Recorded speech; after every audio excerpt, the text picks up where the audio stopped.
My name is Ella Marder. I'm the Director of Cultural Programming here at Neuehouse. It is a pleasure to welcome such a panel tonight. We're going to talk about how women are changing the dialogue, gender dialogue in politics. And without further ado, I will let the International Center of Photography's Executive Director, Mark Lubell, introduce you to everyone. Have a great evening. Thank you. So I'm not going to go into lengthy introductions. I think most of you know this distinguished panel. I am a male. Just I am. We forgive you.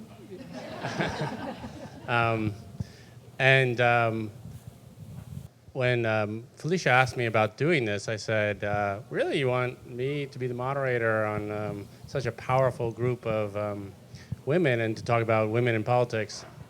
And she said, yes, I think this kind of mix of perspective will be good, and we don't want to just have just women talk about women. So that's why I'm here.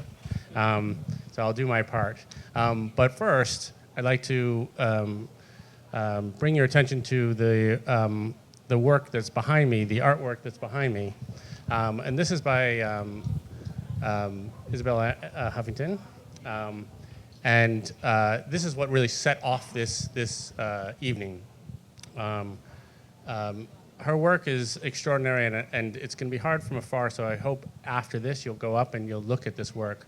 But she really is looking at the political situation, and she's using this medium, her art, to explore issues of women in politics and women's issues. This work is exhibited at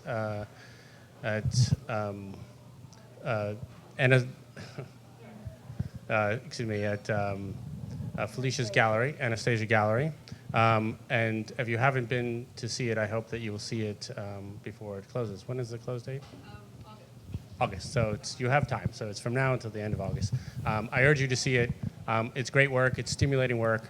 And it will start off my questions really about what can we do in today's political environment to really sort of take action and to use, I think, many of us have great anxieties about what is happening in the world today, and what can we do to take that angst and be productive. So, Isabella, I'm going to turn it to you first to ask you about your work and about your feeling at what is happening politically at the moment and how you've turned that into really a creative process. I think when I first met with Felicia, it was in October, and I was very sure this was going to be a very different show.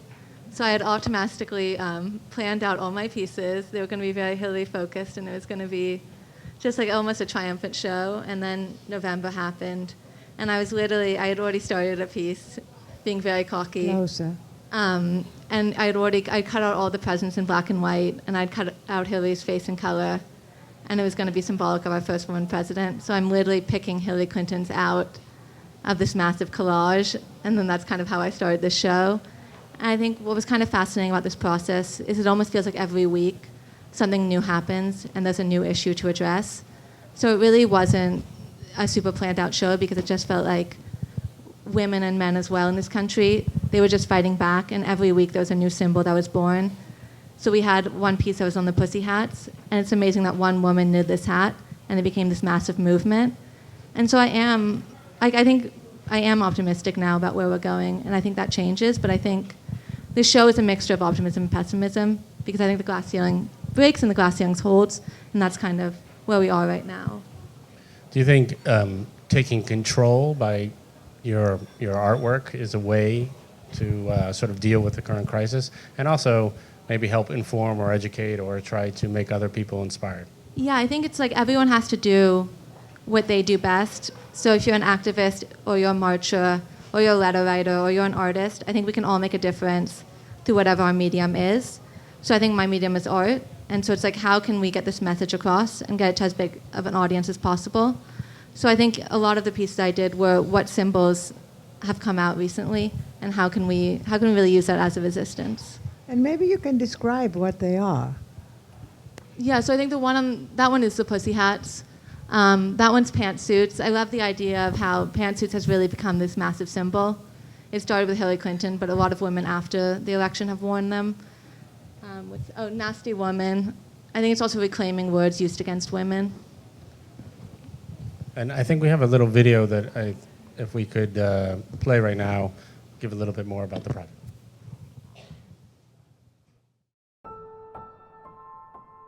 I think what inspires me is almost, you can walk outside and there's a million beautiful things.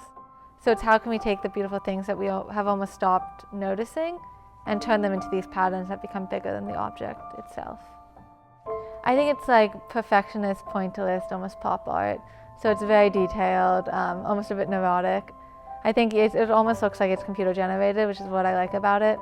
I like the idea that like it almost tries my patience when I'm making it. I know when I was a kid and I was at a sleepover, we'd all make collage out of magazines. So I started really using anything around me. So now I use archival paper and I print out images that I've taken or that I found on Google, and I cut them out to make them into like a large collage so it almost looks like a textile from far away.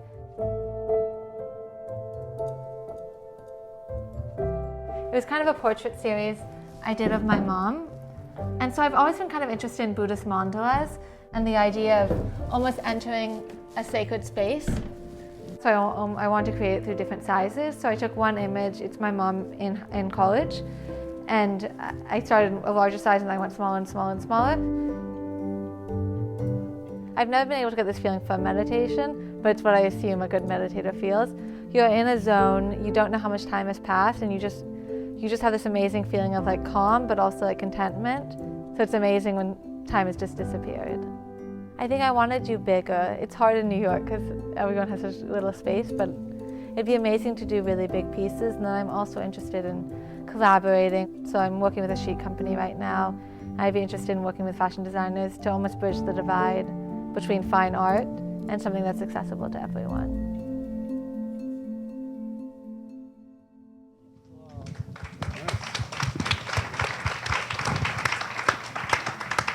So Letitia, what can women or all of us do to sort of counter the threat of this current administration to our arts and cultural department? So let me just say this, that we are in the midst of a constitutional crisis. I've never seen our country more divided than ever. And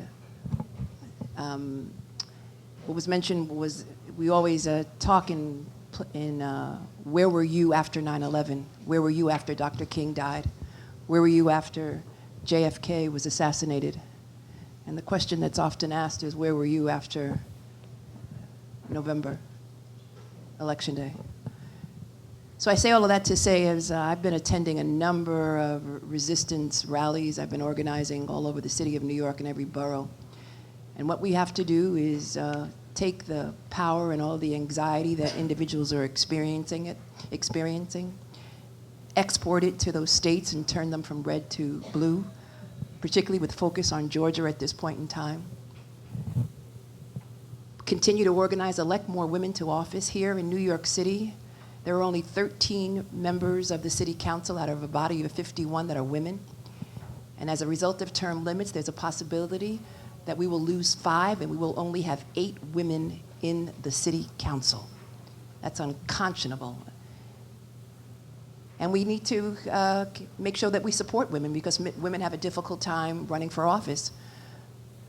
We don't have access to deep pockets. We rely primarily on women in the pink industry, women who don't have access to deep resources. Thank God we've got campaign financing, but that's just limited to New York City. And so it's really critically important that, we elect more women so that we can talk about issues that impact women. And all issues impact women and children and impact families. But in particular in the world of politics that I've been involved in, and I've been a public defender, an assistant attorney general. I worked in Albany. I was a city council member, and now I'm the public advocate of the city of New York. The conversations in those spaces are primarily dominated by men. And when you walk into a room sometimes, it's usually a man, someone negotiating something on behalf of, issues that impact, for the most part, the real estate industry. And, like oil is to Texas as real estate is to New York City. And so we need more women to walk into rooms and to talk about childcare, pay equity, discrimination, sexual harassment, women businesses, raising our salaries, transparency, accountability, making sure that there are more women at the table, more women in the arts, more women in culture, more women in STEAM, science, technology, engineering, and mathematics, and the arts. Now it's called STEAM as opposed to STEM. So all of those issues and more is why we need more women in politics. And the only way that we can do it is that we continue to have discussions like this, and more individuals know about the importance of having a diverse body which reflects the needs, the felt needs of all New Yorkers, including the majority of Americans, and that is women. What I think is so important, when we hear resistance, it's not just resist and block out the other message. So what was just detailed was resistance with action. Because there's a real problem with this idea of just resist. Because if we're angry that the country is divided, if we keep our ears closed and go back and go into our tribes, so right here, everyone here is sort of in the same tribe, and that's a problem. Because we're only speaking to one another in this echo chamber, we're choosing the news that we listen to. And if you think about it, we're really rough on Trump supporters.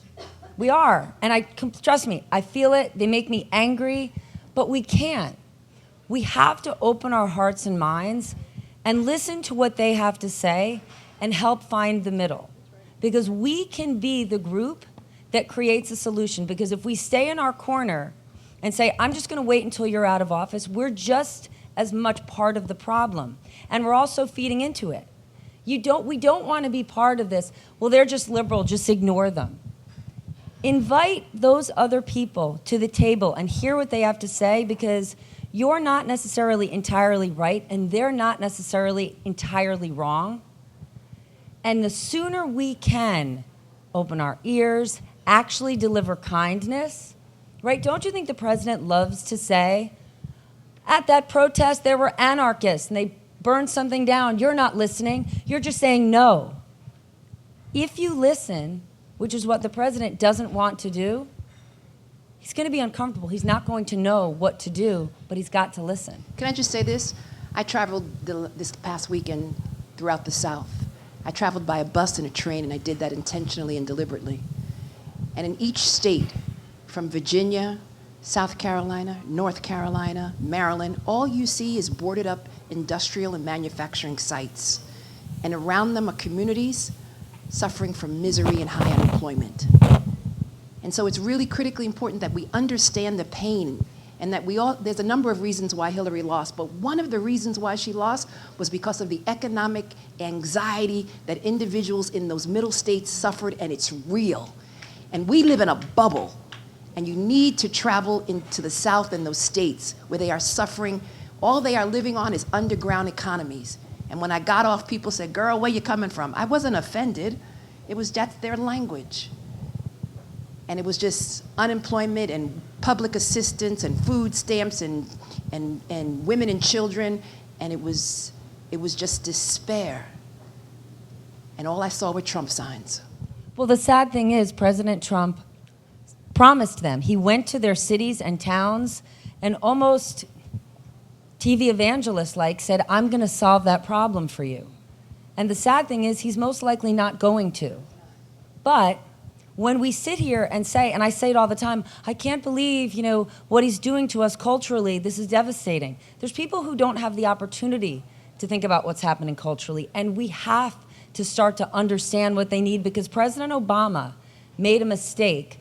When he gave his State of the Union address last January, he said, this economy is doing so well, we've had extraordinary improvements, and anyone who disagrees is peddling lies. Well, there were many, many parts of the country, not just massively depressed ones, that said, hold on a second, that's not me. And that's why it wasn't even that the polls were wrong. There was a lot of people who didn't want to admit it, because they did find President Trump offensive in some way, but they're saying, I'm suffering and I need help, and he offered them help. We need to offer help. I'm gonna jump in, but I'm gonna open this up to anyone here. But I met with a high-ranking female political official in the city 2 weeks ago, and she told me something. Whose initials begin with. I'm not going to say it, but you can say it in 2 seconds. She's in Queens.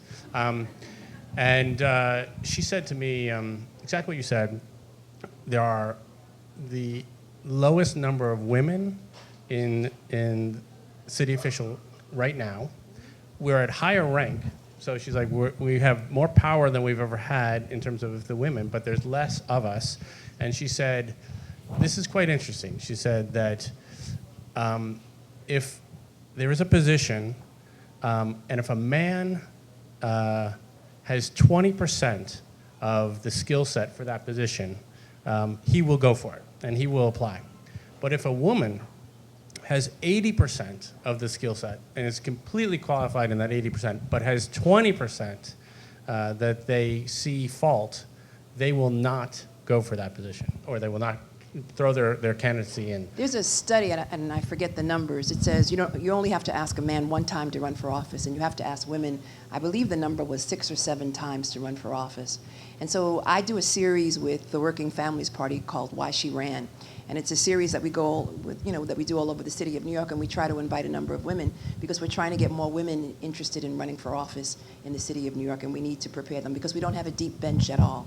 And so it's really critically important that women consider that they run for office and become lobbyists and whatever. There's a wide range of jobs that are associated with being a politician. Well, we're going to go to questions in a second, and I will come to you in 1 second, but I just want to follow up with Arianna for 1 second, because your book about a work balance is terrific, and I think many people are trying to find that balance. But in politics, where I feel that you have to be always on and you are always being judged, and that idea that if you're 80%, if qualified, and a man is 20%, but you only have to ask that man once and he's running, the woman you have to ask 4 times. How do you find that balance? I mean, for a woman to jump into politics? Well, actually, we don't call it balance because there is no such thing as balance. It's really how do you integrate your working life with the rest of your life. And we are living under this delusion that in order to be effective, you have to be always on, which simply contradicts all the latest science. I love the fact that we claim to be data-driven, but we're ignoring the science. The truth is that if you're always on, you end up like Donald Trump. No, really, I think he's a President. That's no, but he's he's a cautionary tale. I mean, look at the self-destruction that's going on now because stress, cumulative stress, affects your cognitive performance. It affects your decision making. It affects your paranoid tendencies. And he literally is demonstrating all these side effects that however this play ends, we know it's not going to end well for him. So what's his psychosis?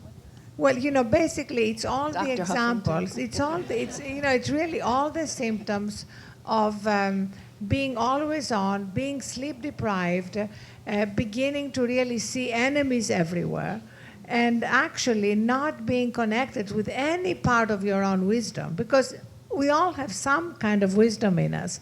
And if you make constant mistakes that are self-destructive, you know that you're completely disconnected from that. On top of it, I think the fact that he tweets in the middle of the night is incredibly significant. We are all addicted to technology, and it's very hard for us to disconnect. And I'm delighted that Tristan Harris is here, who was recently profiled by 60 Minutes about the dangers of this addictive technology and what it does to our brains, and the way our world at the moment, whether it's Facebook, Google, Snap, are designed to hijack our minds. And what that does to our political system, what it does to our resilience, and what it does to our children. We're talking in the green room about how parents are so worried about the fact that our children are always on. They sleep with their phones, they wake up in the middle of the night and they snap or they tweet or they text. And even before they have phones, when they have iPads, they find themselves in the middle of the storm. And Tristan calls it an existential threat, and I really believe it is an existential threat. It affects our politics. We can see that clearly. We can see not just the president, but people everywhere in the House, in the Senate, operating from an incredibly dangerous level. It's like nobody's standing up for what is good. It's like they're operating from the lowest common denominator in themselves. And I think one of the reasons is this constant connectivity, which makes it very hard for people to make wise decisions, to be empathetic, to do all the things that produce good citizens. And I think one of the reasons President Trump is so misunderstood, I met a man tonight who said he's known the president since 1973. And so when we say, how could this person tweet out hate at 3 o'clock in the morning? And then you meet someone who's known Trump for 30 years, and he says, he's just misunderstood. And he's misunderstood because he's doing it for the same reason our kids do. He's desperate to be loved. So whether you like it or not, that's why he's doing it. He's desperate for people to love and adore and accept him. And I'm not saying that it's right, and he puts it out there in the most twisted of ways, but it's why so many other people actually accept him, because they're saying he doesn't mean it. This is just who he is, and we have to figure out and not normalize him. How do we diagnose this and manage around it? So I agree with both of you in part. I think the problem with our body politic and with Agent Orange, who currently occupies 1600 Pennsylvania, that illegitimate president, but let me not focus on that. Let me just say this. Part of the problem is this. I think he's surrounded by too many yes people and too many people who genuflect. And that's the problem with body politics. They make them out to be something other than what they are. Like they put them on a shelf. And what I say to my staff is, let me empty my own garbage. Let me get my own coffee. Let me get my own lunch, which is why I took the bus and the train to visit these middle states. And we have got to take politicians and stop putting them on, exalting them, because they're real and because they serve you. And I think Donald Trump lives in a world where no one says no to him. And I think that's his problem. And he's never been around individuals who suffer, who struggle, who work from paycheck to paycheck. And that is the reason why he has no empathy in so many politicians in our country. But he's also never had to be accountable. Not only has he never been in government, he's never worked at a company that required accountability. He didn't have shareholders, he didn't have a board, he didn't have customers that he had to... Name one person that worked in his organization that went on to run a different real estate business. He knows nothing about hard work, sorry. Okay, I'm jumping in. Someone that knows him quite well told me a very funny sort of joke. I think this actually makes to this point. He said that Donald Trump was born on second base, but he thought he hit a double. So, he's always had kind of this position, and I think, there's incredible self-confidence, that he's had these sort of positions. And but getting back to the topic that we were here today. Wait, then can I just ask you one thing? Then Empathy don't for our moderator. Then don't put your pencil down and say this is who he is. Don't hate him or love him. Hold him accountable. Ask him. He's on Twitter every moment. Don't just, I hate him, he sucks. Ask him a question on Twitter. Right, dear Mr. President, Ivanka Trump wants to be a woman's advocate. Tweet her every day, not, you're not real, you're not legitimate. Tweet at her every day and say, this was a human rights initiative was rolled back. Ivanka, you want to be a woman's advocate? What are you doing?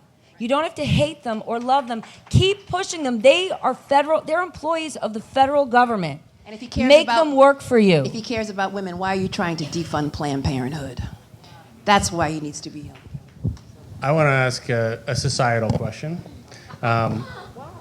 Stephanie, this will probably be aimed at you.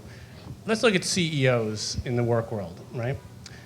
If a female CEO fails or has problems, do you think the gender is used as a reason for the failure? The data will show you that activists go after female CEOs more than they go after male CEOs. I think it's, Arianna could speak to this, I think it's too hard to judge it because unfortunately the numbers are so small. You've got more Fortune 500 CEOs named John or Dave than you do women total. So I think it's not a matter of are we harder on women? What needs to be focused on more is putting women in positions to get to that C-suite. I mean, you can't find a company, you know this better than I do, you cannot find a company today that doesn't want to have women on their boards. They do. What we need to do is figure out how to keep women in their industries and keep helping them move higher through the mid-ranks and senior ranks so they'll be eligible. I mean, I assure you, every company in America wants to put Arianna on their board. They do. She doesn't have enough time. Okay, but let's look at the Trump administration, and let's look at, there's a lot of white guys in this administration. So let's look at the difference. If Hillary Clinton won, what would that have meant to women out there? But she didn't, so this is the hand that we're dealt. I get it, but I'm just saying that right now in the Trump administration, you see a lot of older white men, and you see a white guy at the top, and you see a very macho kind of a tactic, and never apologizing, never saying, never. So that's the messaging that's going out on a very big scale. I think Stefan is making a very important point, though, which is we need a wider bench. We've been having this conversation for decades, literally. How do we get more women at the top? How do we get more women on boards? And the numbers are not budging year after year. So there is something wrong here. And I actually think that one of the problems is that workplaces at the moment are fueled by burnout and stress. And women have a harder time processing stress. We are more perfectionists. It's the point that you were just making. We are judging ourselves more. We don't raise our hand unless we feel we're 100% able to do this job. And as a result, women in stressful jobs have a 40% greater risk of heart disease and a 60% greater risk of diabetes. So we need to change that culture. We need to change the workplaces where women and men find themselves in, so that we don't have so many women leaving when they have children, leaving when they feel that they can't deal with the stress. There is absolutely no reason for us to organize our working lives, whether it's in politics or in business or in the media, that Stephanie does an amazing job at, in this same way that hasn't worked and has been proven not to work. So let me just say, with regards to not having enough women who are CEOs, that's why I fought, and along with a number of elected officials, we were successful in making sure that Fearless Girl stays where she is.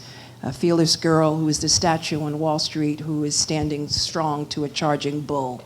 It's a symbol of the ability that more women need to be serving in corporate America. Two, let me just say that there are not enough CEOs, and part of the reason is because of our body politic, and there's not enough women in office. We need to change laws and make them more family friendly.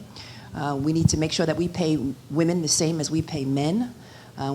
We need to make sure that we have laws in place to deal with discrimination, to deal with sexism, and to deal with when women want to leave the workforce to have children. I just passed a law in New York City just this past week. The mayor signed into law. And it says something like this: women on average are paid 70 cents on every dollar that a male makes. And for women of color, it's even less. It's 56 cents.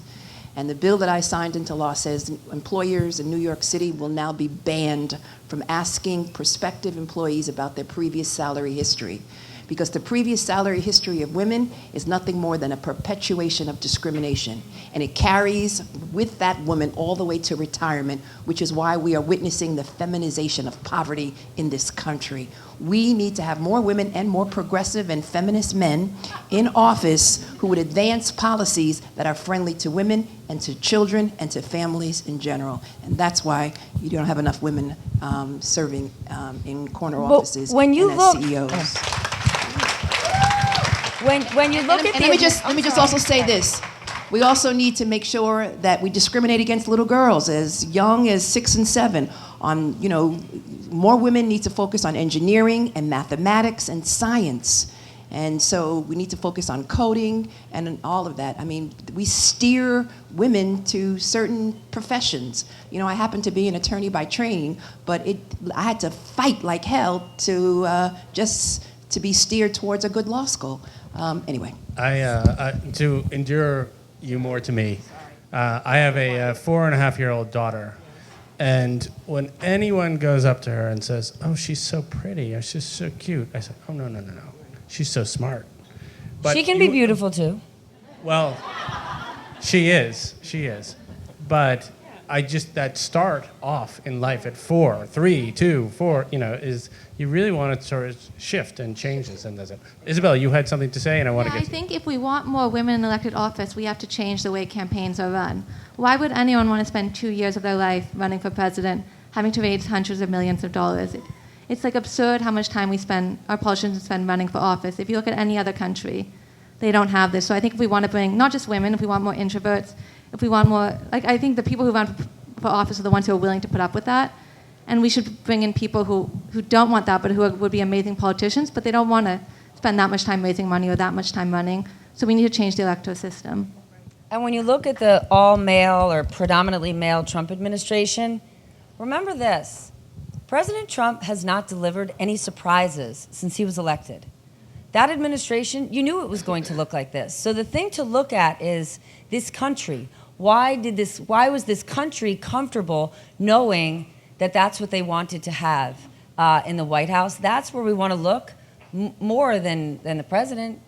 There's nothing he has done that's been you're kidding me. Nothing.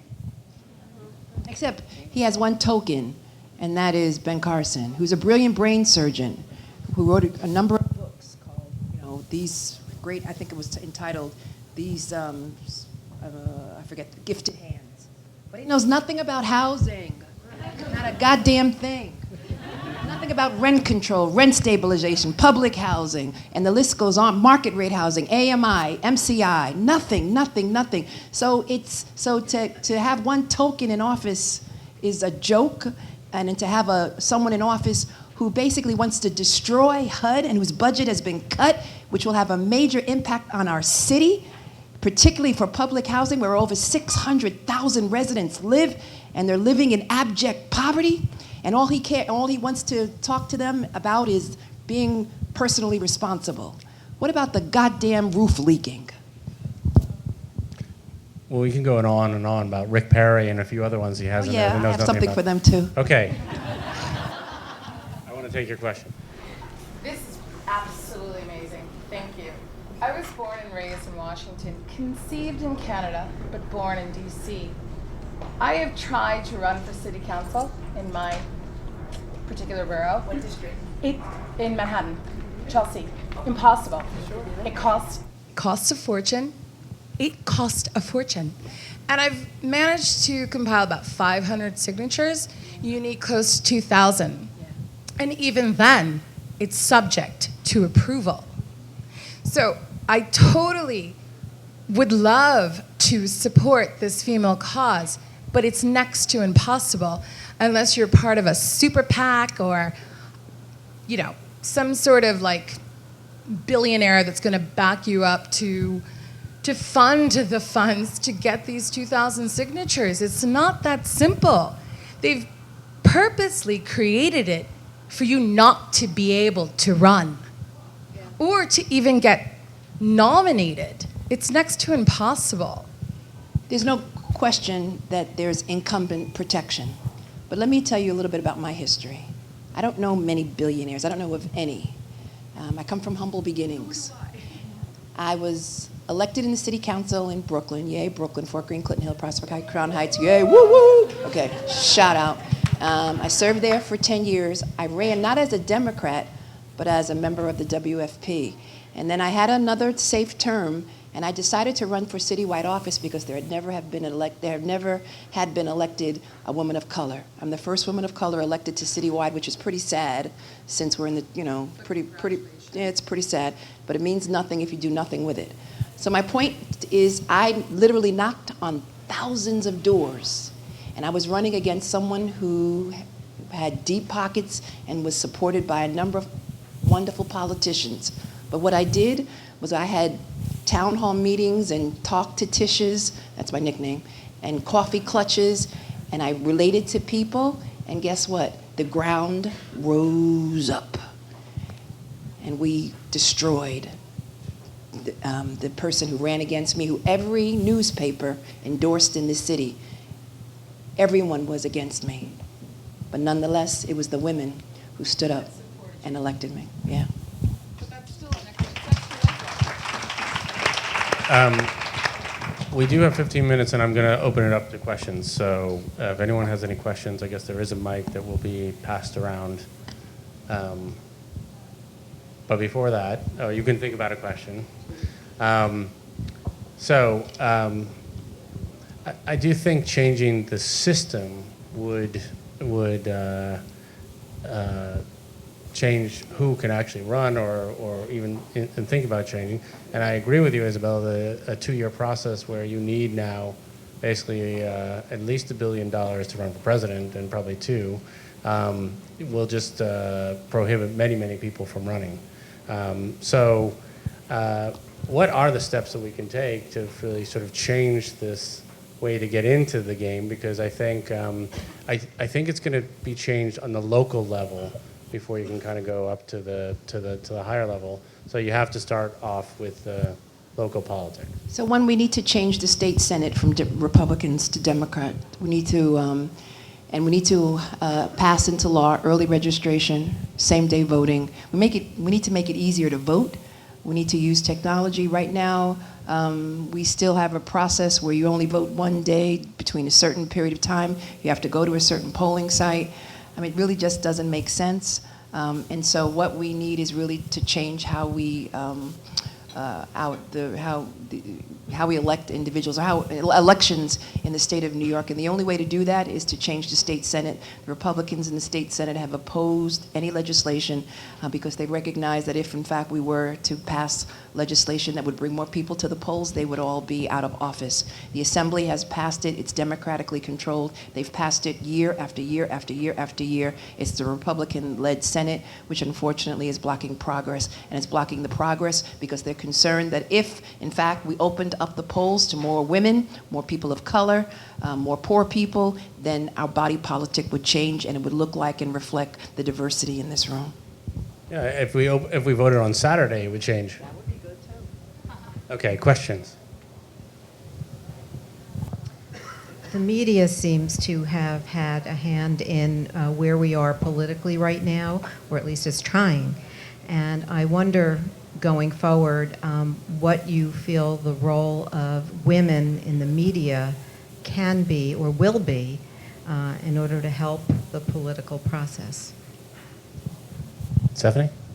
I'm going to go with that one. I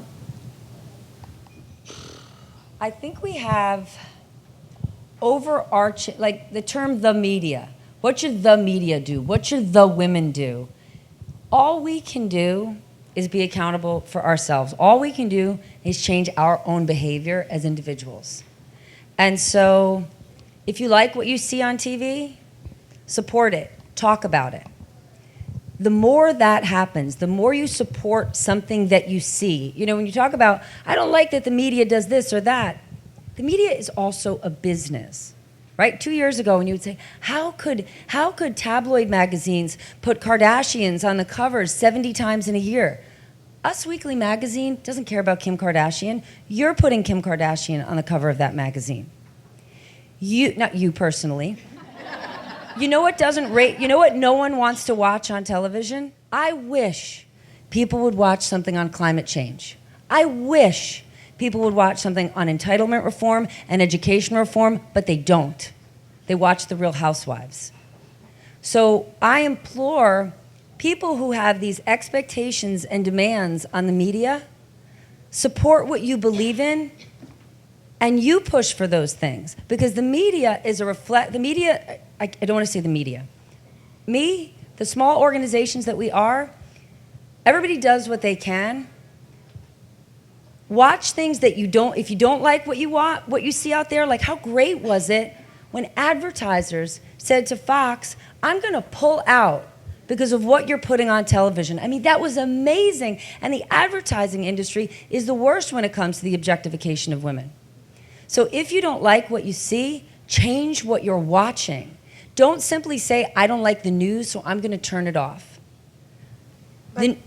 The majority of people in the last election were not watching conventional media. They were actually getting the news through social media. And that is something which has come upon us, and we haven't fully analyzed it. And actually, since Tristan Harris is here next to you, I would love you to tell us, your analysis of what happened and what is going to be happening unless we take some action. Hi, thanks. 50% of the US population got their news from Facebook last year. That was the #1 source of media. And democracy is nothing but the contents of people's minds. What we don't talk about is that Facebook is also beholden to getting as much attention from you as possible. So if they have a choice between showing you a set of news stories that make outrage the biggest thing and a calm news feed, they have to show you the outrage news feed.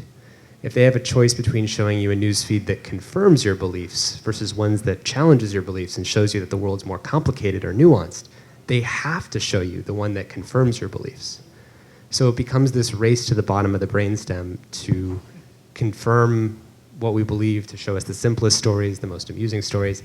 And it's not going to change until we change the currency of the attention economy, because social media and technology are dictating more of what 2 billion people think every day than now, I think, other sources of media. And don't you think that Donald Trump is playing right into that? Because if it leads, it leads, and he's hitting us bang, bang, bang, bang. And He's a slogan superstar. Yeah, exactly. And in the campaign, he won almost every single day in terms of coverage. Correct?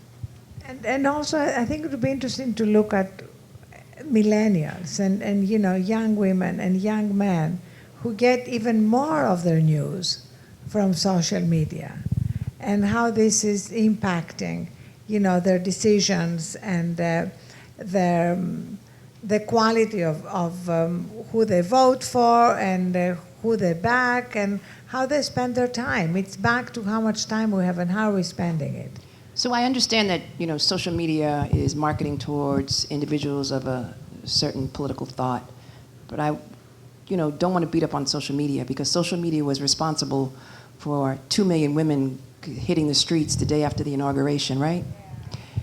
Social media is responsible for the fact that 1,000 showed up at JFK when there was a Muslim ban, right?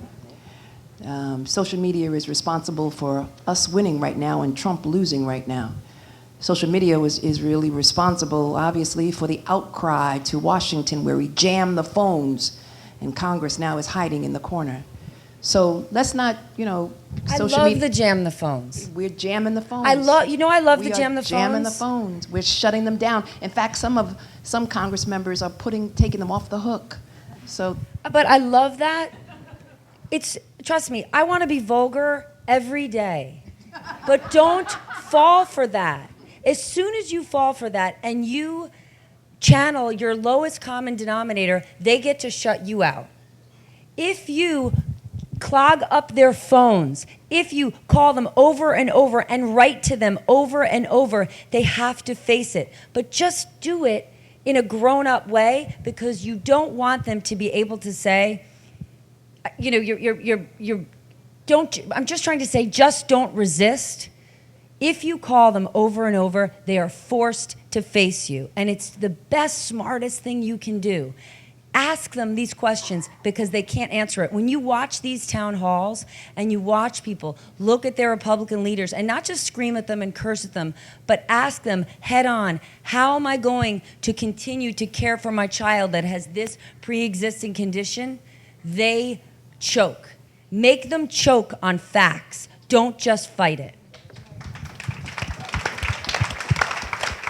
There's a question here. Hi, thank you. This has been a really interesting discussion. We've talked a lot about the shortcomings of the electoral process, and so we've talked about aspects of it that need to be changed. What do you think a better system looks like? What do you think those things should be changed to? And for Letitia James, where do you see your future in politics as well? I don't know where my future is. I'm up for re-election, and we'll see what happens after that. And I was supposed to endorse the mayor today, but but as a result of that tragedy at 42nd Street, we were all directed towards that tragedy. Let's pray for that young woman who unfortunately lost her life, and let us continue to pray for the 22 that are in the hospital right now. About 7 or 8 of them are in critical condition. The young man from the Bronx, it was not terrorism, it was a young man who unfortunately was high on K2,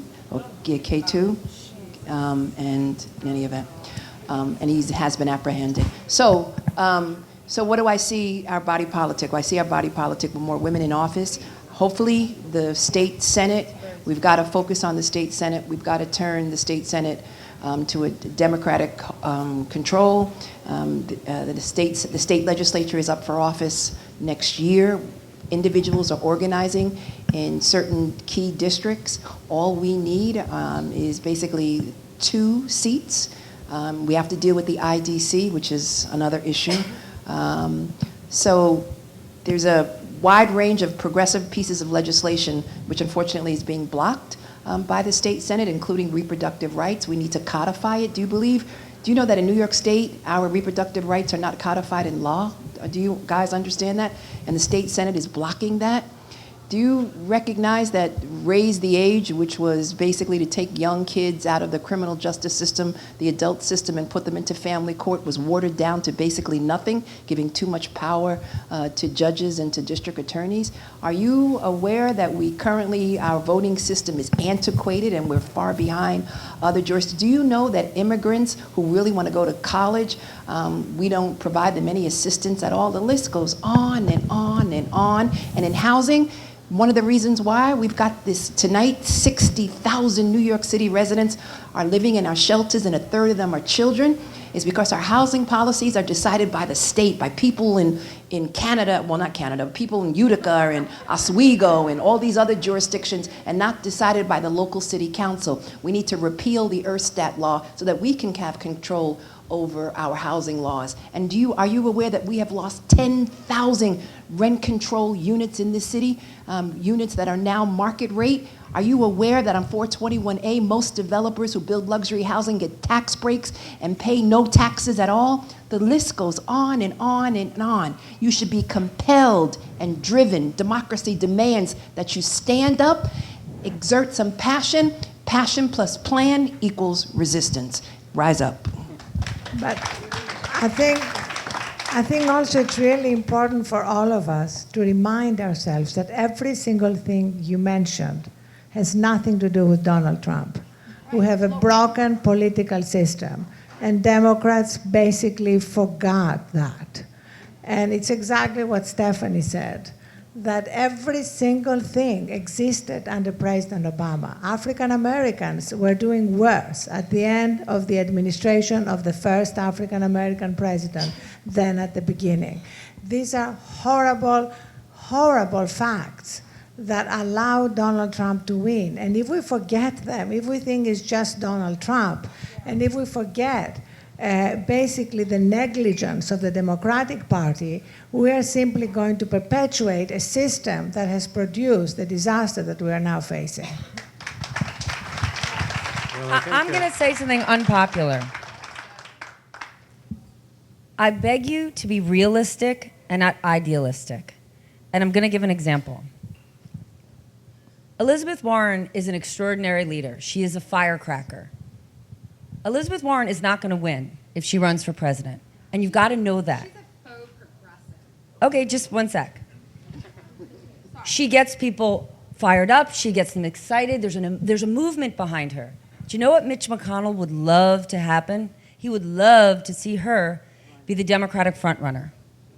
So as excited as you may be, as connected as you may feel to ideals that are very, very far to the left or very, very far to the right, they are not going to win the next election. And you've got to get yourself, even if it's not where you feel in your heart, you've got to get yourself closer to the middle and understand a broader swath of people in order to start making movements. Because we're not going to make a giant movement overnight. We've got to take a step. I would just say, though, that everything Letitia mentioned is not a left-wing issue. If you brought people here who recognize that the growing inequalities in this country are destabilizing the country, and conservatives care about stability, you realize that it's not left and right. It's really basically, do you want this country to be a thriving democracy, or do you want it to become really a country being driven by authoritarian tendencies? And the truth is that when we divide these issues into left and right, we are polarizing the very debate. Why do you have to be left-wing to care about homeless children? Why do you have to be left-wing to care about the fact that millions of people in this country are going to bed without having a secure financial life? You know, all these things are really essential for a thriving democracy.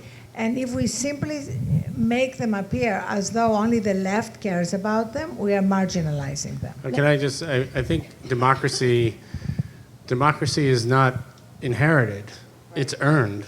Right. And if everybody's watching American Housewives or I forgot the name of that show, but it was something like that, and they're not paying attention to climate change, which in my opinion is one of the most important issues because we got one shot of this earth, there's something fundamentally wrong here. And if we're just addicted, I agree social media has some incredibly positive things for us as a society, but also if we are addicted to these likes and instant gratification, then buy newspapers with high integrity. For a New York Times journalist to get a piece published, do you know the hurdles they have to get through with editors?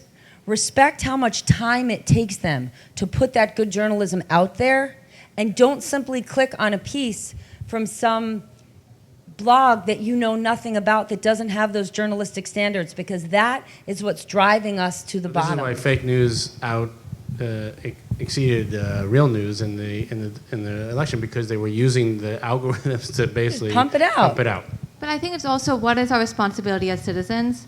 You saw that one, I can't remember his name, but a Republican congressman who said, why should I pay for women's mammograms? And one of his constituents say, why should I pay for bridges I don't drive on? Why should I pay for sidewalks I don't walk on? Because that's the role of a good citizen. We pay for things we don't use, and I feel like we've forgotten that as a nation. We don't just pay for things that are for us, we pay for things that are for everyone, and it's like a lack of empathy on both sides. If someone says they're going through something, believe them, don't question it. So can I engage it? Can I just confess? I watch Housewives. But I believe in facts, and I believe in climate change, and I believe in all these issues.